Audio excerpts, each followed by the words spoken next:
Hey guys, welcome back to my channel. So today I am going to be doing a recap of the books that I read this month. I did not read as many books as I normally read because I was doing YouTube videos reviewing books for the first time. I don't have that many books that I read, but I think I still have enough for a recap. We'll see.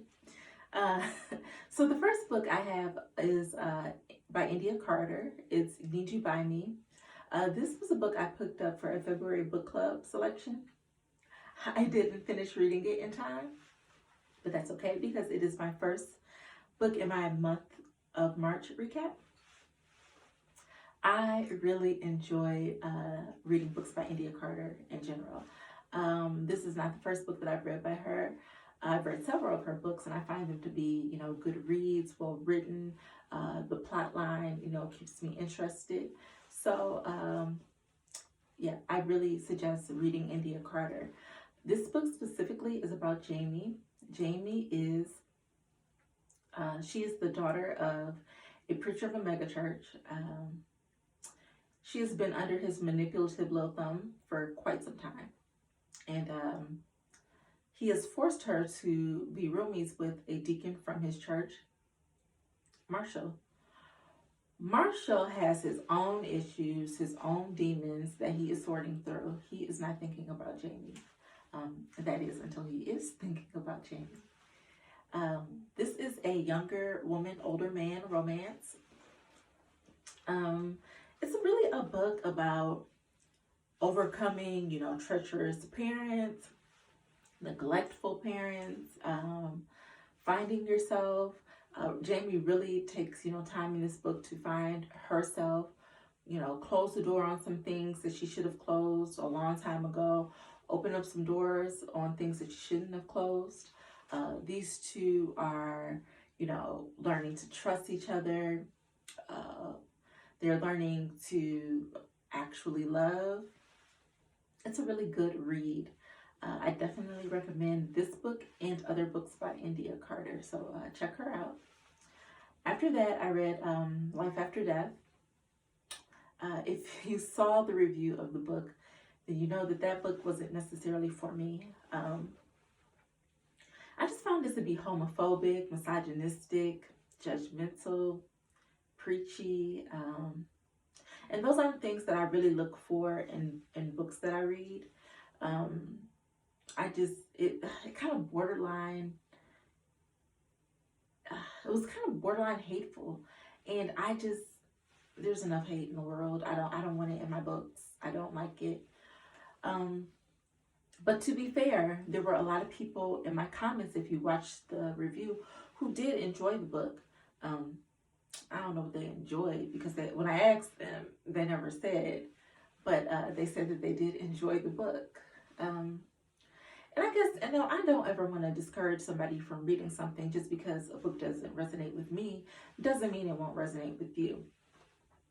If it does resonate with you, I would be curious to see what resonated with you, because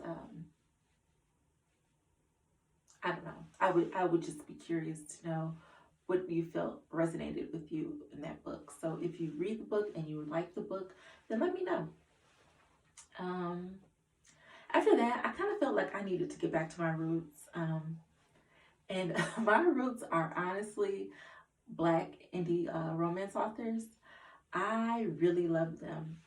My friends always laugh at me when I say I read romance. And I think when they think romance, they're thinking, about the books, 15, 20 years ago. That were a little bit sappy, a little bit, sometimes predictable. I mean, I'm not saying all, romance 15 to 20 years ago was like that, because I've read some good romance back then too. But this is not that at all. These books are gritty. There's urban elements. There's mystery, murder, suspense. There's paranormal if you're interested in that. Post-apocalyptic. They're all, very thought-provoking. And if you're still looking for traditional, romance novels, they have that too. So I just really recommend Black indie romance authors. I really do. And I think I've had this discussion with my friends before that they feel like, you know, when they read romance from Black authors, that what women are looking for in books, like the bar is so low that it's kind of a turnoff for them to read, you know, romance from Black authors. And this is not that. So I definitely suggest that you know, check some of them out, because there are some really, really good, you know, authors out there. But anyway, that has nothing to do with this review. Recap. I went back to my roots, and I picked up a book that I just need to read, something that I knew I would love. And I picked up Auntie Up by Christina C. Jones. I read this book years ago. I've reviewed it on my channel, so if you haven't watched the review, then watch that. I highly recommend this book. It's the first book in her high stakes series, and it's just a really good read. You know, it's a little dark, it's a little suspenseful, it's a little drama, it's romance. It's just a really good read. Aisha and King are great characters. They're well written, they're well rounded. The dialogue is always good. And the supporting cast is outstanding. So definitely check that out if you haven't. If you do check it out, let me know what you think. After that, I read The Endgame by Rayleigh. I really like this author. I reviewed that book as well on my channel. It's just such a good read. Like I said in the review, it's thought-provoking. She's written 2 books, Saving Sunflower and The Endgame, and I definitely recommend you check out both. For better or for worse, you are going to be emotionally tied to these characters that she writes about at the end of the book. And I mean, I personally think it's for better, but let me know what you think. So after that, I read a new to me author, Danielle James. I picked this up for a book club as well. I read Blood and Smoke. Did I get that backwards? It might be Smoke and Blood, but I think it's Blood and Smoke and Blood. I read Smoke and Blood, and this is about Cress and Julian, 2 childhood friends. Y'all, this book is dark. It's it's dark. It's a little twisted, but I'm a fan of dark and twisted. Lovecraft Country, loved it. American Horror Story. So I'm a fan of dark and twisted. So I didn't mind it. But I'm just telling y'all, this book was dark and it was twisted, and I loved it. It was gory. It was unsuspected. I just really like this book. So the book is about 2 childhood friends that have reconnected after some time spent apart. And not only are they, you know, apart, but Cress is married to Julian's brother. So yeah. And